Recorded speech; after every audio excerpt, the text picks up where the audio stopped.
Ya, ¿se ve? ¿Se ve la presentación?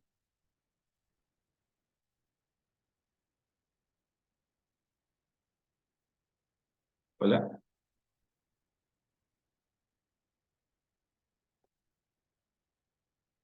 hola. Ya. Buenos días, como les comentaba, el tema a compartir el día de hoy con los puestos de salud de la microred Carabelí, Cahuacho, Sondor, Airoca, es dispepsia. El tema es básicamente guiado, o la intención es tratar de acercar la patología y su manejo al primer nivel de atención. Hay una guía de práctica clínica de mi hospital, la cual está diseñada para el tercer nivel. Sin embargo, dentro de su algoritmo de manejo, diagnóstico y tratamiento de esta patología, tiene un alcance al primer nivel de atención. Entonces, se ha tratado de hacer llegar dicha parte del algoritmo al personal del primer nivel de atención. Básicamente algunas recomendaciones aplicables hacia el primer nivel de atención. Quiero empezar mencionando que la dispepsia es una patología muy frecuente en la consulta externa de gastroenterología. Si no es la primera, la segunda más frecuente. Se disputan allí entre dispepsia y síndrome de intestino irritable. Así es que vamos a empezar definiendo qué es dispepsia, ¿no? Básicamente es el conjunto de síntomas que comprometen, podríamos hablar del tracto gastrointestinal superior o también aquella patología que compromete mi abdomen superior, ¿no? Con una gama de síntomas y signos específicos, típicos, sin embargo, que muchas veces se ven afectadas o alteradas o confundidas con otro tipo de patologías en las cuales podríamos hablar de una coexistencia entre dispepsia y las otras, ¿no? Que diapositivas más adelante las vamos a mencionar. Es importante también mencionar que la dispepsia podríamos clasificarla en tres tipos, ¿no? Hablamos de una dispepsia no investigada, una dispepsia orgánica y una dispepsia funcional. La no investigada básicamente es aquella que no tiene estudio diagnóstico, ¿no? No, no hay endoscopía, no hay exámenes serológicos, no hay exámenes de test de aliento para descartar HP ni nada de eso. Hablamos de dispepsia orgánica cuando ya hay algún estudio diagnóstico, ya sea invasivo o no invasivo, que justifique la sintomatología de los pacientes y por ende hablamos de organicidad, ¿no? Podrían ser úlceras, enfermedad por reflujo gastroesofágico, y en general todo un conjunto de entidades que ya diapositivas más adelante les vamos a mencionar. Y por último hablamos de la dispepsia funcional, que en realidad es la causa más frecuente de todo el conjunto de tipos de dispepsia, ¿no? Hablamos cerca del 70% de todas las dispepsias son funcionales. Debemos recordar que la dispepsia funcional, sin embargo, es un diagnóstico de descarte. Tiene criterios consensuados en una reunión que hubo algunos años atrás, en su cuarta reunión. Hablamos de los criterios de Roma 4, ¿no? Que se los pongo a la derecha. Básicamente, para hablar de dispepsia funcional, los pacientes tienen que cumplir un criterio de temporalidad y tienen que cumplir ciertos criterios de signos y síntomas, ¿no? Entre ellos, hablamos de llenura postprandial molesta, es decir, los pacientes que después de comer sienten distensión abdominal o sienten que ya no pueden comer más una vez terminado el plato, o incluso los pacientes que no pueden terminar el plato, ¿no? Con la mitad o tres cuartas partes del mismo se sienten llenos, aquellos pacientes que presentan o manifiestan un dolor en la boca del estómago, en epigastrio, molesto, de moderado a severo, o aquellos pacientes que refieren un ardor, una vinagrera en la boca del estómago o epigastrio, de intensidad moderada a severa también. Vamos a ver más adelante que la dispepsia funcional, además de ser diagnóstico como tal, tiene dos subclasificaciones, ¿no? Hablamos del síndrome de distrés postprandial y el síndrome doloroso en epigastrio, ¿no? ¿Cuáles son las causas más frecuentes de dispepsia? Entre ellas podríamos hablar de las causas digestivas más frecuentes, y lo que vemos muy usual y muy comúnmente en el primer nivel de atención son los adultos mayores que cursan con dolores articulares, óseos, de lumbalgia, que se automedican con AINES, ¿no? Ya sean ibuprofeno, naproxeno, ketoprofeno. En realidad, toda la gama de AINES que podríamos imaginar es una de las causas más frecuentes, y en general de dispepsia orgánica, ¿no? Son consecuencias, son causa de úlceras a nivel gástrico, ¿no? Podríamos hablar también de la enfermedad por reflujo gastroesofágico, podríamos hablar de causas digestivas menos frecuentes como la patología biliar, los cólicos biliares o las colecistitis, o patología pancreática como las pancreatitis crónicas agudas. Incluso podríamos hablar de procesos neoplásicos invasivos como el carcinoma gástrico o carcinoma esofágico o carcinoma de la unión gastroesofágica, ¿no?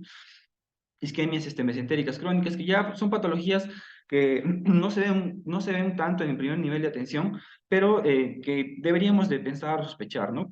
Porque todas ellas comparten parte de la sintomatología de dispepsia y en realidad deberían ser investigadas, pero ya con procedimientos un poco más invasivos.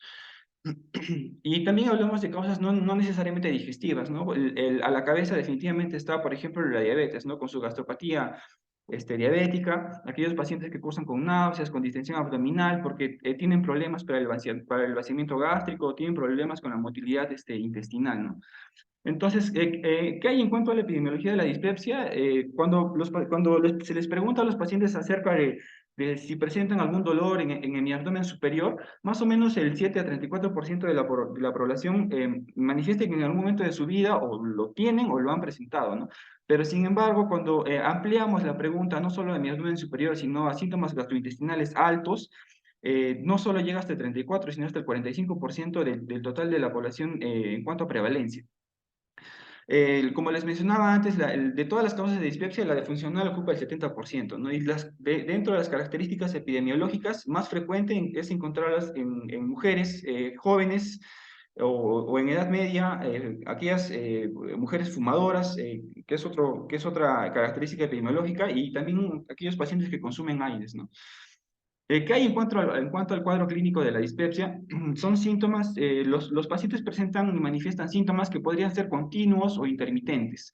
Estos síntomas podrían estar relacionados a la ingesta de comidas, en el caso de los síntomas postprandiales o los síntomas o la llenura precoz, ¿no? O aquellos pacientes que no pueden terminar de comer el plato que se les sirve.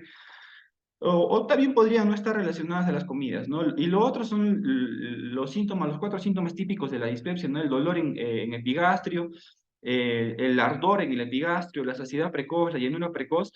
También podríamos agregar a todos ellos distensión abdominal, eructos, náuseas y a veces pacientes que manifiestan también vómitos, ¿no? Nos harían sospechar dentro de todos los diagnósticos diferenciales y todas las diferentes patologías, no solamente en dispepsia, sino en todo lo que habíamos mencionado antes, ¿no? Por ejemplo, el reflujo gastroesofágico, síndrome de intestino irritable. No es nada difícil de encontrar pacientes que no solo que comparten sintomatología de dispepsia y comparten también sintomatología de enfermedad por reflujo gastroesofágico, ¿no? Los pacientes que manifiestan un ardor, una quemazón retroesternal o que manifiestan que el contenido gástrico regresa a la boca, ¿no? Hablamos específicamente de enfermedad por reflujo gastroesofágico. No es tampoco nada difícil encontrar pacientes que tienen síntomas de dispepsia como el dolor, el ardor en la boca del estómago y que además sienten alivio o después de las deposiciones o incluso cursan con deposiciones líquidas o incluso o a veces deposiciones duras que harían pensar en constipación, ¿no? Hablamos del síndrome de intestino irritable. Ahora, de todos ellos es importante identificar el cuadro que está en la parte de abajo, ¿no? Los signos y síntomas de alarma para cáncer gastrointestinal del tubo digestivo superior. ¿Por qué es importante manifestar, encontrar, buscar y preguntar a los pacientes estos síntomas? Porque esto nos va a hacer saltar el, el, parte del algoritmo final que les voy a mencionar en un par de diapositivas más adelante.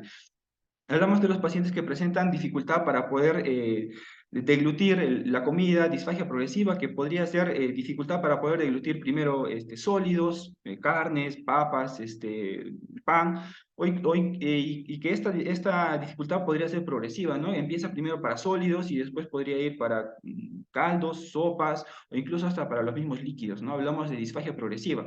Pacientes que presentan vómitos persistentes o pérdida, incluso pérdida de peso involuntaria, ¿no? Hablábamos de los pacientes que no podrían terminar el plato de comida, ¿no?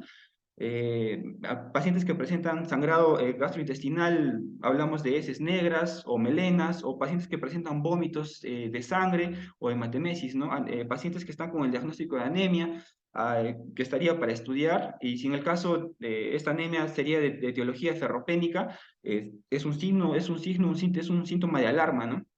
Que nos haría sospechar en una neoplasia del tubo gastrointestinal o una masa abdominal palpable, ¿no? Que forma parte del examen físico de los pacientes, o incluso pacientes que tienen familiares de primer grado con antecedente de cáncer gástrico, ¿no? Hablamos de papás, abuelos, hermanos o hijos, ¿no? De todos ellos, es importante recordar que lo que les mencioné al inicio, que en la dispepsia funcional hay criterios, ¿no? Y dentro de los criterios hay dos subclasificaciones, ¿no? Hablamos del síndrome doloroso epigástrico y el síndrome de distrés postprandial. Para hablar del primero, básicamente estos son los pacientes que cursan con dolor en epigastrio y un ardor en epigastrio, ¿no? Y para hablar del síndrome de distrés postprandial, está relacionado con las comidas, ¿no? Aquellos que tienen saciedad precoz o se llenan con la mitad o tres cuartas partes del plato, o aquellos pacientes que tienen llenura postprandial, ¿no? Este es el algoritmo que les quería presentar, el algoritmo que maneja mi hospital para poder tratar, diagnosticar esta patología, ya sea para dispepsia de causa orgánica o dispepsia de tipo funcional, ¿no? Y básicamente hasta el tercer nivel es donde a ustedes les podría ayudar en algo, ¿no? La idea es identificar un paciente con los síntomas que ya hablamos en la diapositiva anterior, ¿no? Pacientes con plenitud postprandial recurrente, saciedad precoz, saciedad temprana, el dolor o ardor en la boca del estómago o en epigastrio, ¿no? Todos estos pacientes que manifiestan estos síntomas idealmente deberían hacerse una historia clínica completa, un examen físico, para ver el examen físico básicamente orientado para definir si hay presencia de melena, si hay presencia de alguna masa que nos haría pensar en una neoplasia en abdomen, ¿no? Todo ello con la idea de determinar los signos de alarma que hablamos en la diapositiva anterior. ¿Por qué? Porque estos signos de alarma nos van a hacer definir nuestra conducta. Si no se llegase a presentar signos de alarma en los pacientes que presentaban todo lo que anteriormente mencionábamos, y además son pacientes que tienen menos de 40 años, podríamos diagnosticar una dispepsia no investigada. Y en vuestro nivel de atención, en los cuales no contamos con muchos exámenes auxiliares, podríamos considerar básicamente dos conductas. La primera, ante una dispepsia no investigada, podríamos iniciar la terapia empírica. ¿Qué significa esto? Iniciar a los pacientes IBPs, inhibidores de bomba de protones o lo que encontramos en nuestro puesto de salud, que es omeprazol, como monoterapia media hora antes del desayuno durante 4 semanas y esperar respuesta a esto, ¿no? Y lo otro es que si es que tenemos a la mano algún test diagnóstico para descartar infección por Helicobacter pylori, que a veces no lo tenemos, pero que eventualmente en algún momento, si es que llegasen a salir como cuando terminen sus serums, lo van a tener cuando trabajen ya, bueno, de forma particular. Hablamos del test and treat, ¿no? Efectivizar algún test de diagnóstico no invasivo para Helicobacter pylori, ya podría ser anticuerpos en sangre o antígenos en heces fecales, o test de aliento, que debería ser a la cabecera el primero en indicar. Y una vez diagnosticado, tratado o identificado el Helicobacter pylori, dar tratamiento erradicador, ¿no? Entonces, básicamente, hasta este nivel es que podría ayudarles este algoritmo, ¿no? Pero no está de más igual saber qué es lo que sigue, qué es lo que sigue o qué es lo que le espera a vuestros pacientes que no responden al IDP por 4 semanas, o que no responden al tratamiento erradicador, o que simplemente no se les encontró HP en algún test que se les practicó. Es básicamente referirlos, ¿no? Referirlos con la intención a un servicio de gastroenterología, con la intención de hacerles endoscopía gastrointestinal alta, con o sin biopsia, ¿no? Con la intensidad de diagnosticar alguna organicidad, alguna úlcera, algún proceso neoplásico, enfermedad por reflujo, algo que nos haga sospechar y que justifique los síntomas de vuestros pacientes. Además de ver si es que los pacientes no tienen respuesta a la terapia empírica, no está de más decir que los pacientes que tienen signos de alarma que anteriormente mencionamos, o aquellos pacientes que presenten la sintomatología de dispepsia y que además tienen más de 40 años, deberían ir de frente, no necesariamente a terapia empírica, sino podrían ir de frente para un estudio invasivo como una endoscopia digestiva alta, ¿no? Si esta endoscopía digestiva alta es normal, no hay signos de organicidad, podríamos diagnosticar una dispepsia funcional que ya tiene un manejo muy aparte, ¿no? Pero si encontramos alguna lesión, alguna úlcera, o incluso encontramos el Helicobacter pylori al tomar la biopsia, lo que sigue con el paciente es que debería de recibir tratamiento erradicador, ¿no? Y evaluar los síntomas y resultados después de recibir el tratamiento. Si el paciente después de recibir el tratamiento erradicador para el Helicobacter pylori mejora, estaríamos hablando de una dispepsia asociada a infección por el Helicobacter pylori. Pero si es que no hay mejora después de erradicar a la bacteria, podríamos hablar de una dispepsia funcional. Y el tratamiento de la misma, que es el 70% de todas las dispepsias, es básicamente recibir proquinéticos, IBPs, inhibidor de bomba de protones, o ambos, ¿no? ¿De qué va a depender de esto? De la prevalencia de los síntomas de los pacientes, ¿no? Si tienen saciedad precoz o plenitud postprandial, estos pacientes probablemente tengan de etiología, alteración en la motilidad gástrica, motilidad gastrointestinal, entonces ellos se verían beneficiados al recibir proquinéticos, ¿no? Y en nuestro medio, lo más usual básicamente es metoclopramida, ¿no? No olvidar siempre que el uso de proquinéticos tipo metoclopramida tienen efectos adversos, entonces los pacientes solo son candidatos a recibir por periodos cortos de tiempo, ¿no? Si el paciente tiene prevalencia de dolor o ardor en epigastrio, los pacientes se verían más beneficiados con el uso de IBPs, ¿no? ¿Por cuánto tiempo? En realidad no hay ninguna guía que indica un tiempo establecido determinado. Idealmente cada 4 a 8 semanas los pacientes deberían recurrir o ir nuevamente a consulta para ver cómo van los síntomas, ¿no? Y de acuerdo a eso valorar el momento en el que deberían suspenderse. Y si hay mezcla de ambos síntomas o hay mezcla de ambas entidades como el síndrome doloroso en epigastrio o el síndrome de distrés postprandial, podrían recibir ambos, ¿no? Proquinéticos e IBPs. Y por último, ¿cuáles son los criterios de referencia que ustedes deberían considerar para mandar a un paciente a consulta de gastroenterología? Básicamente, todo paciente mayor de 40 años y que curse con síntomas de dispepsia, debería ser enviado a consultorio de gastro. Todo paciente que haya recibido terapia empírica y que no haya habido respuesta después de 4 semanas, también debería ir a consulta con el gastro. Y todo paciente que tenga signos de alarma, ¿no? Los 7 signos de alarma que anteriormente les mencioné, deberían ir a consulta gástrica con el gastro y la referencia estaría bien justificada. Ahora, lo último que les quería mencionar y ya como conclusión es la referencia y la evaluación por el gastroenterólogo es básicamente para descartar que los pacientes no tengan organicidad. Lo peor que le podría pasar al paciente es que esté cursando con síntomas de dispepsia y que el paciente tenga de fondo una neoplasia invasiva, ¿no? Una neoplasia en curso. Entonces, esa es la intención de la evaluación por el gastroenterólogo, ¿no? Y lo último es recordar que la dispepsia como tal no merma la expectativa de vida de los pacientes. No es que los pacientes vayan a fallecer por dispepsia. Sin embargo, esta patología sí es cierto que afecta la calidad de vida de los pacientes, ¿no? Y muchas veces provoca ausencias laborales, ¿no?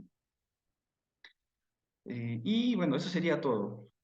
Si tienen alguna pregunta, estoy encantado de responder.